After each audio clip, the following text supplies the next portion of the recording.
Hey, Vikas here again, your wisdom coach, coming to you with another dose of wisdom to keep you steady and stable and strong as we go through these challenging times. I hope you're keeping yourself in a positive mental attitude. Last time I was telling you about the fact that don't just wash your hands, you must also wash your mind out. And that's very important because we need to be in a positive mindset to go through this in a strong manner. And all around us, there's a lot of information, but information must come from the right sources and information must be the right information. Remember, you don't want anything and everything to invade your mind space. You want to be very protective of your mind space. You want to be filtered in what you allow yourself to bring into your mind space. I know there's a lot of media out there at the moment, and that's their job. Their job is to report on what's happening, but also understand that they run a business. So all media is a business, and it's a big business. It's a $1 billion industry. You know, I coach so many business people and companies. I know media is one of the biggest industries and one of the most powerful and influential industries to be in, because it can literally impact and influence the mindset of an entire population. But if you realize that it's a business, then realize they're driven by numbers, and numbers go up when they talk about negative things. Numbers go up when they give you some dramatic, fearful news. This is just in general I'm speaking, not against any particular industry or any particular company. But the media is going to be negative because that's what sells. That's what brings in the numbers for them. Please understand this. You are my inner circle in a way. I'm sharing with you high level wisdom and high level understanding of life.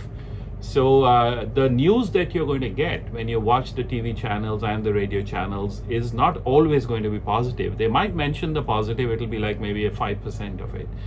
Just notice that every day the media tells you over and over and over again, on the hour, every hour, or every half an hour, whichever channels you're watching, wherever in the world you're watching, they're constantly telling you about how many people died.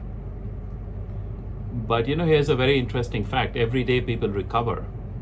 Do they tell you about how many recovered? Maybe in passing. But why don't we focus 80% of our attention on what is happening positively rather than what's happening negatively? Because that's more dramatic, that's more fearful, and that sells. But realize every day people are being released from hospital. Every day people are recovering. Every day the numbers of those who have recovered goes up and up and up.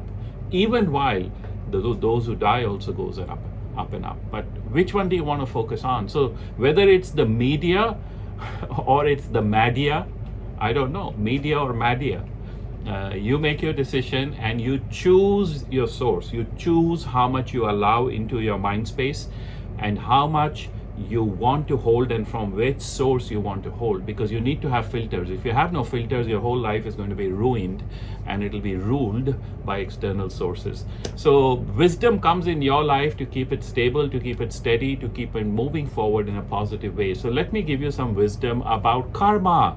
You know, karma is one of my favorite subjects. It was one of my favorite subjects as I was on this spiritual journey. Even before I started teaching, I studied karma in every way I could. It's a very complicated subject. It's a very misunderstood subject. So I want to clarify it for you. Karma is essentially about the blueprint of life. It's about the blueprint of the universe. It's about what's happening and why is it happening and how can I make it happen differently. That's it. What's happening? Why is it happening? How can I make it happen differently?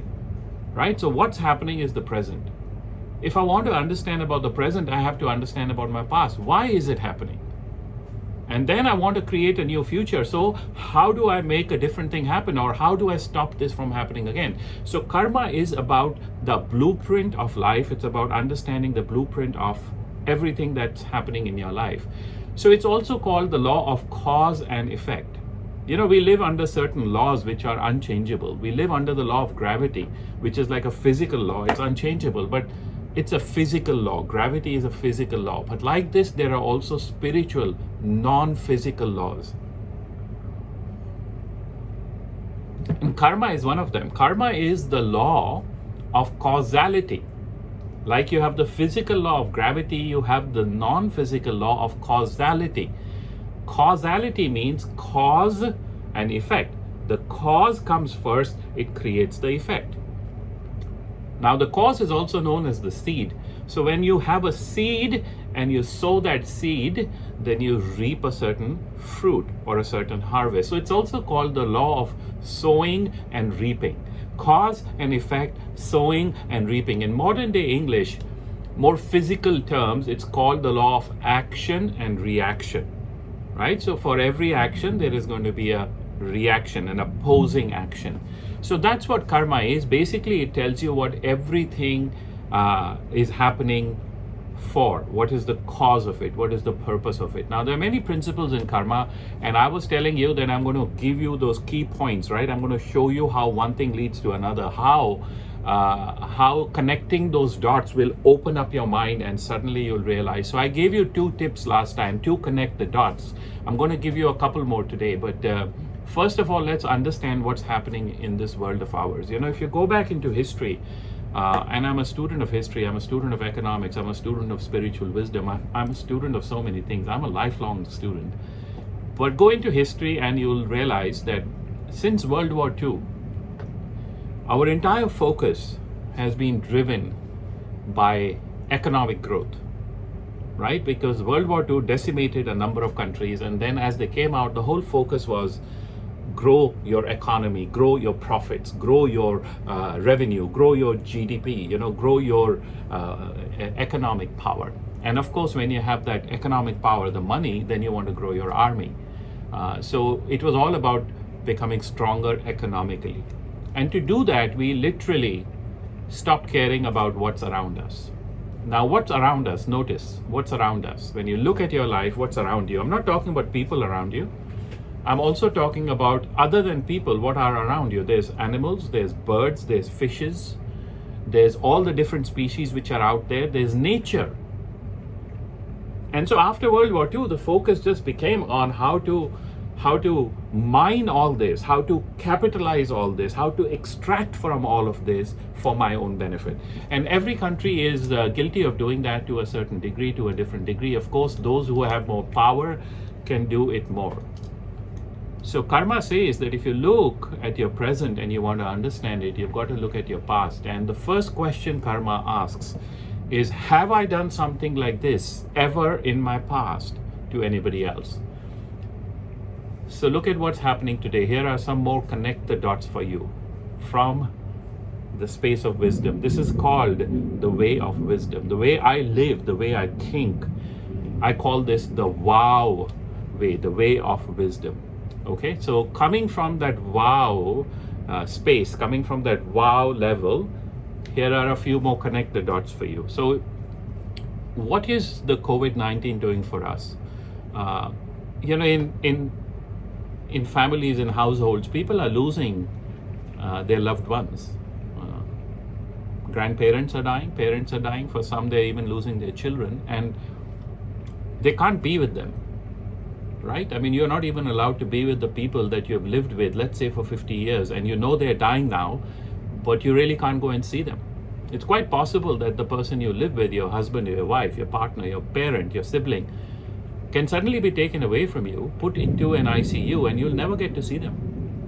Even if you want to, even if you know they're dying, you can not go there and see them. So it's a very painful, it's a very traumatic situation to be in. Have we ever done this to anybody else in the past? And if you really think about it, we have done that a lot to the animal species that lives around us on this planet, haven't we? And here's where it really boggles my mind. Because animals have been on the planet long before us.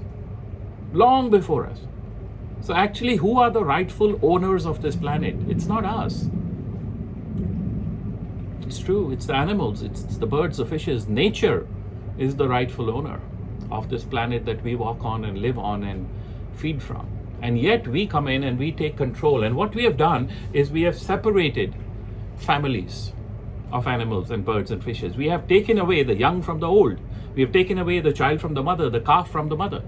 We have taken away the cub from the mother. We have taken away the generations from each other. And then they can't even be with each other, right? So the same thing is happening to us. I don't know if you see these connections, but I clearly see them. For me, I have 25, 30 connections in my head that I see. I'm going to share some with you just so that you begin to understand what's happening. The tables are turned. We took people away from each other in their own species, right? We took the animals away from each other, and now the same thing is happening to us. Can you see that? So we are simply facing a reflection of what we have put out. That's what karma says. As you sow, so shall you reap. You create the cause, you see the effect. You create the action, you see the reaction. And it's only when we experience the same things that we have done to others that there is a possibility that we'll evolve and we'll grow and we'll make a commitment that we'll never do it again. Let me give you connect the dots number 4. Okay, connect the dots number 4.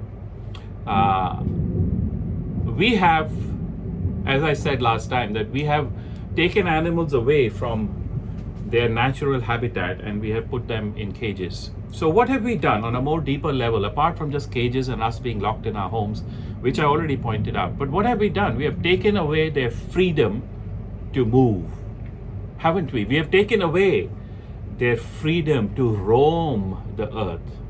Now look, the same thing is happening to you and I, wherever we are. Guess what? All your travel plans have been cancelled, haven't they? The freedom to roam, the freedom to travel the world, it's gone. You're in fear. That's what's happening. I heard that airlines are down to 10% of their capacity. They say most airlines in this world, big companies, all right, billion-dollar companies, will go bankrupt in 2 months. It's amazing for me that for 75 years, what we have done after World War II has been going in one direction. More, consume, exploit, extract. And then a virus comes and in 3 months, it completely reverses that cycle. How amazing is that? Tell me who's more powerful, man or nature? This you have to understand. You have to understand what is the right way to live.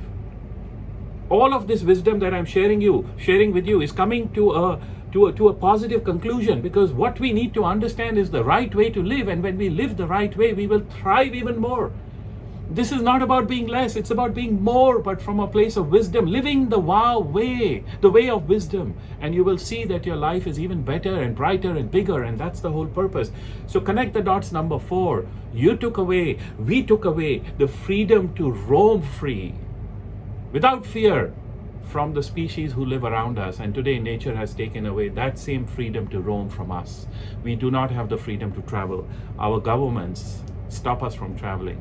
Fear stops us from traveling. We are afraid to go out, and that's exactly the same thing that we did in the past. It's a reflection coming back to us.